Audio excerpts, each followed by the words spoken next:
Hello everybody, and welcome to the first video in our series on the history of the world of A Song of Ice and Fire. The information that we are going to present is based on A Song of Ice and Fire books, Fire and Blood, and The World of Ice and Fire.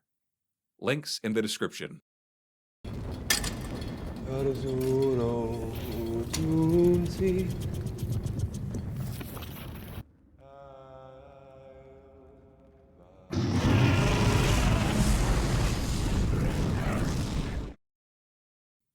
Valyria, the capital city of the Freehold, was located on the eastern continent of Essos, on a large peninsula extending southwards into the Summer Sea. There lived the Valyrians. They were set apart for their pale skin, silver gold hair, and purple-colored eyes, and a unique affinity with dragons. Their bond with those creatures was deeply reflected in their culture. Their armor and buildings were adorned with dragon icons and statues. They believed the special bond between a dragon and its rider would strengthen the rider's health. Of the gods they worshipped, we only know their names. But there is little to no mention about their domains and stories, which leads us to think that maybe the divine was not really important to them, perhaps because they looked to gods as their equals. Their lack of affinity with the ethereal in the form of worshipping was compensated with magic, especially pyromancy and hemomancy. Pyromancers, it appears, were held in high regard by the Valyrians. For their materialistic side, Valyria had mines of gold, silver, and other metals. Obsidian was heavily incorporated into their palaces, walls, and fortresses. They were also remarkable at metallurgy, since the Valyrian steel is highly regarded as being the best metal to build weapons and armor. About their customs, one of the most uncommon aspects was that both polygamy and incest were widely accepted. One man could have more than one wife, and they would marry brother to sister as well, to keep the bloodline pure. Incestuous couples usually would be formed by the eldest sons and daughters of their families. In the realm of politics, those who held lands had a voice in political matters. They had no king nor emperor. This is why it was a freehold, even though it is commonly referred to as an empire. Since conflicts between these noble Dragonlord families could lead to mutual destruction, assassins appeared to be employed to solve conflicts. Unfortunately, there's not much about that. We have some dates or estimates for certain events. However, keep in mind that in this context, BC and AC don't stand for before Christ and after Christ, but rather before the conquest and after the conquest. Said conquest being the unification of the Seven Kingdoms under the Targaryen rule by King Aegon and his sisters, something that happened about 300 years before the events presented on Game of Thrones. Between 8000 BC and 4700 BC, most of the Valyrians were shepherds in the south of Essos. They settled in the heart of a vale created by the chain of mountains called the 14 Flames. We can assume that they chose such a place due to the volcanic soil, leading to better pasture and crops. The volcanoes created natural choke points as well, making the region easier to defend. And it would be there that the ancient Valyrians would find dragon eggs. There is some discussion on how the Valyrians managed to tame the dragons. Legends from Asshai say that a civilization, so ancient that its name was forgotten, tamed dragons before the Valyrians, and that the dragons came from a place called Shadow. But as mentioned in the book, if these ancient people could tame dragons, why haven't they used them to gain power? There is no concrete answer from author George Martin as to where the dragons came from or how they were tamed. It is nice to think that it was by trial and error. That is, if we disconsider the mural shown on House of Dragon that points to a weird way to establish affinity with a dragon. The 14 Flames gave the Valyrians good soil, an easy place to defend, and dragons. All they needed to do was prosper. While the Valyrian Freehold was in its infancy, the Ghiscari Empire was the predominant power. Their capital was the city of Gis, a place full of pyramids and golden harpy statues. The harpy was the symbol of the Ghiscari, and they were best known for their expansionism, slavery, and militaristic culture.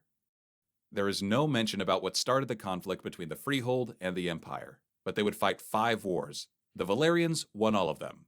But in the first 4, both civilizations remained intact. This added to something we will discuss later, leaves us to believe that the Valyrian Freehold was only defending itself, and that these wars were fought in Valyrian territory.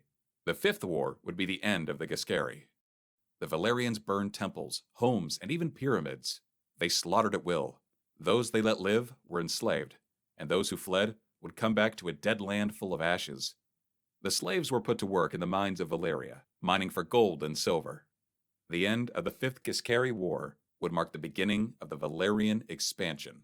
Two questions that come to mind are, what kept them from destroying the Ghiscari Empire during the First War, and what kept them from expanding their territory to other directions? The answer for both could be population deficit. This could have happened for many different reasons. The Valyrians had a custom to marry brother and sister, in the intent of keeping the bloodline pure. One of the main motives behind this seems to be that only Valyrians can tame dragons. We know that some Targaryens had mental issues, and some would go insane easily. So we can imagine the hereditary problems that would be perpetuated due to incest in Valyria. Another reason could be lack of resources. Dragons grow for most of their lives. They mentioned that Balerion the Black Dread, Aegon's dragon, stopped growing when he was more than 300 years old.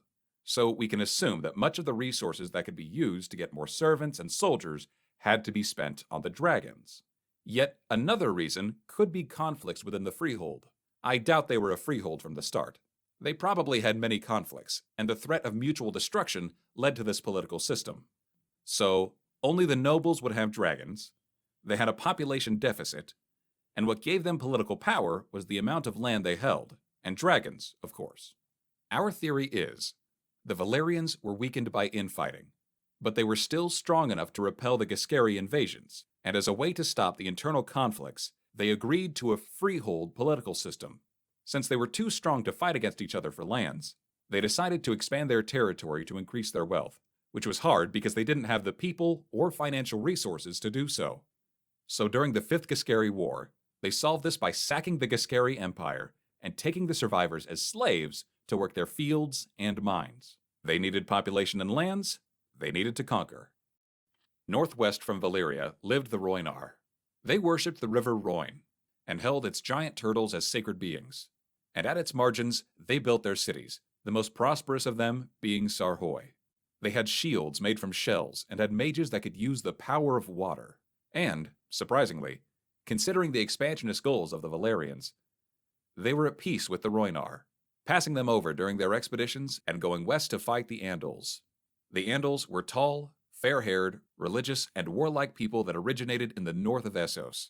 They worshipped, and still do by the time Game of Thrones starts, the Seven who are one, a god with 7 aspects, being the father, the mother, the maiden, the crone, the warrior, the smith, and the stranger.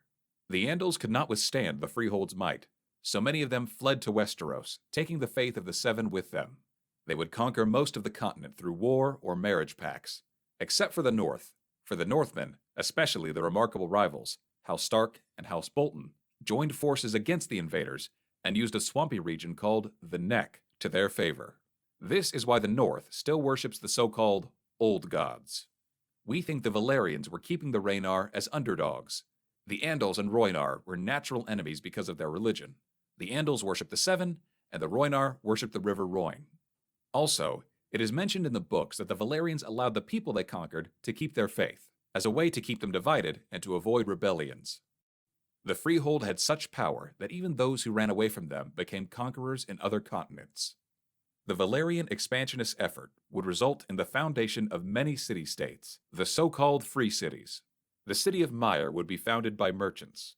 Volantis and Tyrush were created initially as military outposts. Lys was created as a pleasure retreat. Norvos and Gohor were founded by isolationist religion groups. Pentos and Lorath were already old cities when the Valyrians started to expand, but they paid tribute to the Valyrians, and so they were allowed to prosper. The Valyrians would also establish 3 colonies to the south, in a continent called Sothros. One of the colonies would be taken by natives since no Dragonlord settled there. Another was wiped by the plague, and yet another would be abandoned for Zamatar as previously mentioned. The slaves in the colony of Zamatar would rebel and steal the ships. They escaped north and founded the free city of Braavos. It is said that a mist would protect the city from the Dragonlords, so their deadly gaze would never fall upon the Braavosi. Around 1,000 years before the conquest, animosity between Valyrian settlements along the river Rhoyne and the Rhoynar grew. The Rhoynar were fierce warriors, but they would not fight unless extremely necessary. They believed that all men were welcome to share the bounty of Mother Rhoyne. But as the Valyrian settlement started to take control of the river, a series of small conflicts occurred. Apparently, the first war started when a Valyrian fisherman netted and butchered one of the giant turtles that the Rhoynar held sacred. This war lasted 1 month, but many others followed. The War of Three Princes, the Second Turtle War, the Fisherman's War, the Salt War, the Third Turtle War, the War on Dagger Lake, the Spice War, and countless other wars that probably had river-themed titles. It is important to keep in mind that even though these were Valyrian settlements, the majority of people that lived there were not Valyrians nor dragon riders. But despite having no dragons, they still had advantages over the Rhoynar. The Rhoynar had one prince or princess that ruled their respective town, and being afraid to lose their independence, they would avoid relying on neighboring cities for help. Meanwhile, the Valyrians would aid each other. The lack of cooperation between the Rhoynish princes would be proven fatal during the Second Spice War. 3 Valyrian dragon riders joined forces with Volantis and attacked the city of Sarhoy, slaughtering all the warriors, taking the survivors as slaves, and salting the ground. After the destruction of their most important city, the remaining Rhoynish princes gathered. Prince Garin of Croyne proposed the unification of the Rhoynar in a military expedition to destroy all Valyrian settlements in the River Rhoyne. Princess Nymeria of Caesar was the only one to oppose him, arguing that it would be a losing effort. They shouted her down, this included her own warriors, and she had no choice but to join the alliance. The allied Rhoynish gathered at the city of Croyne and rallied 250,000 soldiers under the command of Prince Garin. The army was divided into 3 forces. One going south from the west of the river, another going south from the east, and a fleet of war galleys in the river. They wanted to wipe out any opposition. No town or village would survive. Prince Garin used the sacred river to raise morale and as a shield against the dragon flame. The first victory of Prince Garin was at Selhoris. They overwhelmed the 30,000-strong army that defended the city. After that, they marched south to Valisar, which was also destroyed. But at Volan Theris, Prince Garin found the biggest challenge so far: a 100,000-strong army, 100 war elephants, and 3 Dragonlords waited for him. It is said that thousands burned, but the Rhoynar won. Water wizards used the river to protect the army while archers managed to bring down 2 dragons, with the third fleeing the battle. And as if in an act of divine intervention, the River Rhoyne rose out of season, flooding the city of Volan Theris. What remained of the Volantine forces gathered inside the city walls. The Volanites pleaded for aid from the Valyrians, and when the call for help arrived with the news of the death of 2 dragons, the Freehold nobility was enraged. This made them look weak, and given how big their territory was, they could not afford rebellion. That day, Valyria flew. The Rhoynish army looked east. A cloud grew quickly in the horizon.